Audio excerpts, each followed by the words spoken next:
Yo, NBA fans! Sa wakas, nakakompleto rin ang Warriors. Ito na pala ang pangmalakasang lineup nila. Nakakatakot pala ang Warriors kapag kumpleto eh. Parang pang championship. Talagang merry ang Christmas. Nasupalpal pa ang rookie na si Cooper Flag. Pag-usapan natin yan, kaya huwag na natin patagalin pa. Tara na, let's go!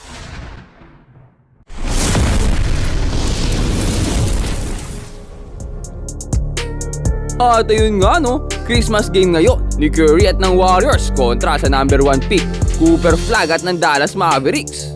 At syempre kalaban din nila dito ang former Warrior na si Klay Thompson na 4-time champion. At ang maganda dito kahit magkalaban na sila no, goods pa rin talaga ang dalawang to. At simula pa nga lang ng ating Christmas game, Quentin po agad nakakita ng mismatch at ang gandang skyhook para dito sa Warriors. Cooper Flag naman dito pinapakitaan na agad ng mga veterans ng Warriors. Hindi naman papayag dito si Steph na mapahiya siya sa rookie. Pinakitaan agad ng dribble moves ng Mavericks. Kaso si Curry dito parang gusto na mag-Noche Buena. Binabato na bola, walang pakialam. At dito libreng dunk para dito kay PJ Washington ng Dallas. Nagsimula na nga umarangkada sa ating first quarter ang mga dayo.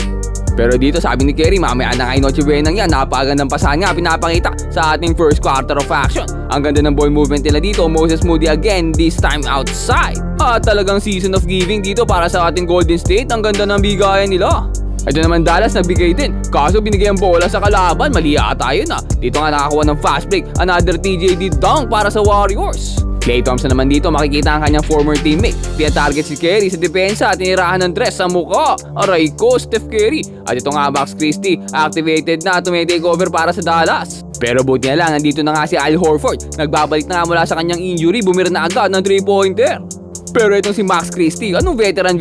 Ito veteran move para sa inyo. Ito si PJ Washington, susubok din. Ang gandang depensa naman mula kay Al Horford. Kaso nakuha pa ni Gafford ng offensive rebound na yun. Pero okay lang, sabi ni Al Horford, another 3-pointer para sa kanya.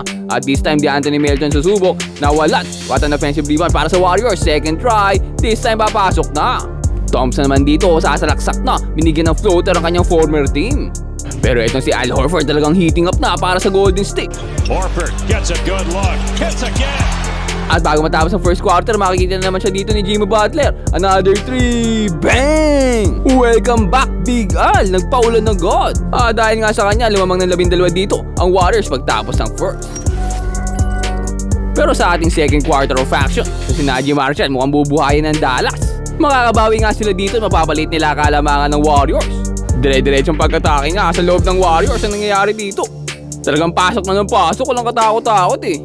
Siguro nagkakapit na itong mga to. Mukhang may stake sa Noche Buena nila. Pero ito si Draymond Green wala pang balak patapos ng laro. At ang ganda talaga ng ball movement dito ng Warriors. Ang gandang ikot ng bola, nakita pa si Curry, patay na.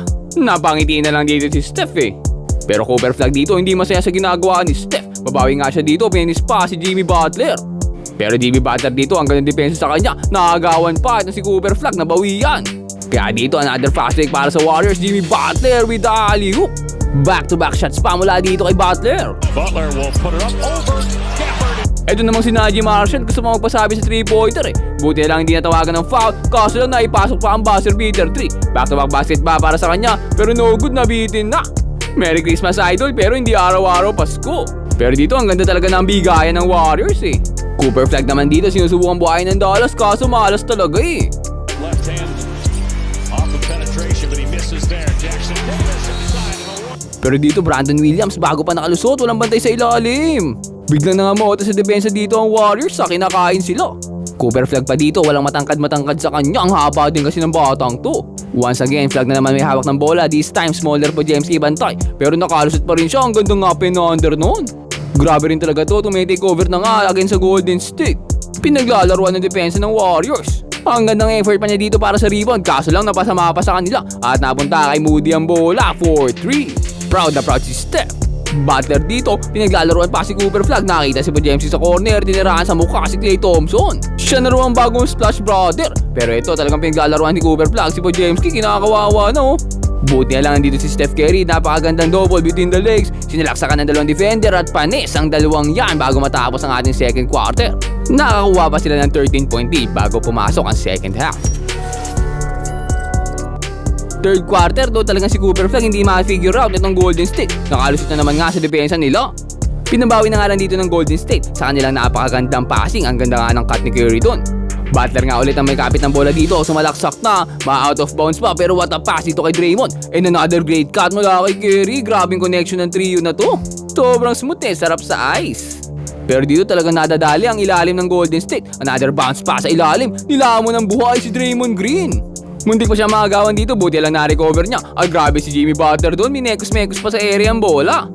Kaso Cooper Flag dito, nakakita na naman ng opening. Sa kanya na naman nga mapupunta bola dito, pero this time ipapasa niya kay PJ Washington. Itong kakagandahan sa player na to, no, hindi nga siya bakaw at magaling talaga, humble pa.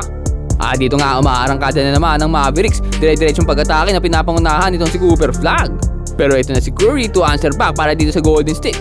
Klay Thompson versus Steph Curry, nagkatawanan na pero hindi kinaya ni Klay. Parang dati lang magkakampi kayo Pero ito nga, bago pa lang magkakampi pero grabe na agad ang connection di Anthony Melton at Al Horford. Kaso lang dito nakalusot sa depensa ni Al Horford dito nga double team pa pero nakalusot na naman, ginagamit ang bilis. Alam kasing mabagal na to si Horford at matanda na kasi. Pero anong matanda sabi ni Horford. Kayang-kaya pa tumakbo at nakita si Butler for the dunk. At bago matapos ang ating third quarter, another steal para sa Warriors. Di Anthony Melton naman nakakapagpasabit pat nakakuha ng foul. Kaya muling lumobo ang kalamangan dito ng Warriors sa 11 bago matapos ang third quarter. Start ng ating fourth quarter, Cooper Flag sumalpak na agad. Kaso lang dito, nakakuha pa sila ng costly turnover. Napunta kay Kerry bola, biyato na nga. GB2, dadaktak pa, pinasa pa. Grabe naman, napaka-unselfish play. Pero ito, PJ Washington, inaatake si Draymond Green. Panis ka, donkey. Dito Cooper Flag gumagana na rin sa depensa at tinapalan si Moses Moody. Pero sabi ni GP2, I got you brother. At grabing double block dito kay Cooper Flag. Ginawa ba namang volleyball? Parang nag-smash Pero ito napagan ng bounce pass ni Klay Thompson. At hanggang ng up-and-under mula dito kay Brandon Williams. May kasama pang foul. Once again Brandon Williams nagkapi pa sa ere. Pero Steph Curry dito nakita si Cooper Flag for 3. Kaso dito ang taas ng layup ni Curry nawalan. Nakakuha ng fast break opportunity dito ang Dallas Mavericks, nagmamadali na tumatakbo. Ayan na Cooper Flag for the alley-oop. Kaso talaga ito si Cooper Flag ay hindi mapigil ng Golden State. Unstoppable Sa kabilang banda talagang scary ang lineup na to ng Golden State. Grabing chemistry, wala nang tinginan pasa-pasa lang. No look pass pero nagko-connect naman Ito Brandon Williams, tinutulungan si Cooper Flag na walan. Pero PJ Washington for the offensive putback. Ito ba si Cooper Flag, ang gandang pasa kay PJ Washington, back-to-back dunks. Hindi pa nga nakontento sa dalawa, umisa pa. Kaso lang talagang masyado naging overwhelming ang lineup na ito ng Golden State at sinecure na nga ni Anthony Melton na ang 3-pointer ang panalo ng Warriors. Tuwan-tuwa na itong si Melton. Natapos nga ang laro sa score na 116-126, 10-point lead ng Warriors. Merry Christmas talaga para sa Golden State. At sa kabilangan ng rivalry talagang grabe pa rin ang brotherhood na pinakita nitong si KT at ni Draymond Green at syempre ni Kerry din. At ito nga si Kerry, grabe pa tingnan si Klay Thompson, parang miss na miss. Aray ko, balik ka na KT. Pero sa kabila ng kanilang pagkatalo amazing performance mula sa rookie na si Cooper Flag na nakapagbigay sa Dallas Mavericks ng 27 points, 6 rebounds and 5 assists. Para naman sa Golden State, si Jimmy Butler ang player of the game with an overall all-around performance. 14 points, 9 rebounds, and 9 assists. Muntik pa maging triple-double. At bukod sa kanya, magandang performance din na pinakita ni Al Horford sa kanyang pagbabalik off the bench with 14 points and 4 rebounds and 2 assists.